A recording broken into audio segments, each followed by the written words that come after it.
కేసీఆర్ గారు మంచిగా ఉన్నారు, చాలా బాగుంటారు. సీఎం గారికి ఏదో ఆశ, పాపం కేసీఆర్ ఆరోగ్యం బాగాలేదు, ఆయన బయటకు రాకపోతే ఈయనకి ఏదో మళ్ళీ రాజకీయంగా లాభం అయితే అంత సీన్ లేదు. కేసీఆర్ సార్ హట్టా కట్టా ఉన్నారు, మంచిగా ఉన్నారు. సార్ బయటకు వచ్చినప్పుడు సీన్ వేరే రకంగా ఉంటుంది, అది వేరే, అది పక్కకు పెడదాం. ముఖ్యమంత్రి గారు ఆశలేమి చెల్లుబాటు కావు, అది పక్కన పెట్టేద్దాం. కానీ ఎవరైతే ఈ హరీష్ అన్న కేటీఆర్ అని ఉన్నారో వాళ్ళు సార్ కళ్ళకు గంతలు కట్టి అరాచకాలు చేస్తున్న నాయకులందరినీ కూడా సేఫ్ గార్డ్ చేస్తున్నారు. అది కరెక్ట్ కాదు. మనము కార్యకర్తలను కాపాడుకోవాలి, నాయకులను కాదు. ఆ విషయం వారు గమనించుకుంటే బాగుంటుంది.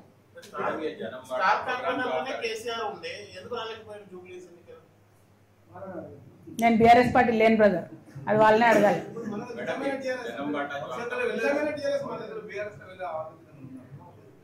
जन्म बांटा जो प्रोग्राम है आपका, ये किसके खिलाफ आपका ये बांटा प्रोग्राम है? मेरे सिर्फ मसाइलों के खिलाफ है, पॉलिटिकली किसी के खिलाफ भी प्रोग्राम नहीं है.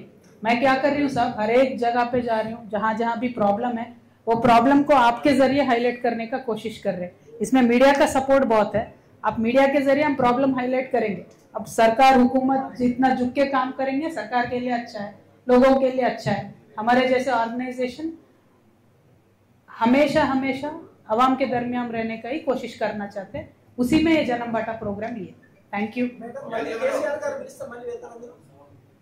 చెప్పిన కదా కేసీఆర్ గారు తండ్రిగా పిలిస్తే ఖచ్చితంగా పోతా, రాజకీయంగా పిలిస్తే ఎట్టి పరిస్థితులలో పోను.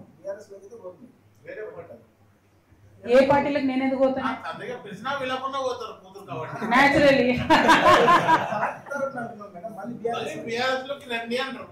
నేనేమంటున్నా బ్రదర్ అంటే, అసలు ఫస్ట్ బీఆర్ఎస్ నుంచి వచ్చినటువంటి నాయకురాలు, బీఆర్ఎస్ నుంచి గెంటివేయబడ్డటువంటి నాయకురాలిగా బీఆర్ఎస్ లో ఉన్నటువంటి లోటుపాట్లని చెప్తున్నాం. సరి చేసుకుంటే ఎవరికి మంచిది? తెలంగాణ బిడ్డలకు, తెలంగాణ కార్యకర్తలకు, బీఆర్ఎస్ లో పనిచేసిన కార్యకర్తలకు మంచిది కాబట్టి చెప్తున్నాం. సరి చేసుకోలేదు అనుకోండి, జూబ్లీహిల్స్ లాంటి రిజల్ట్ రిపీట్ అవుతూ ఉంటుంది. దానివల్ల నష్టం ఎవరికి? తెలంగాణ ప్రజలకి.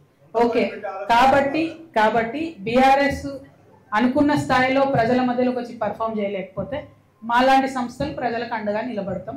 మేమే ప్రధాన ప్రతిపక్షంగా ఎదిగే అవకాశం కూడా ఉన్నది. Thank you. జై తెలంగాణ.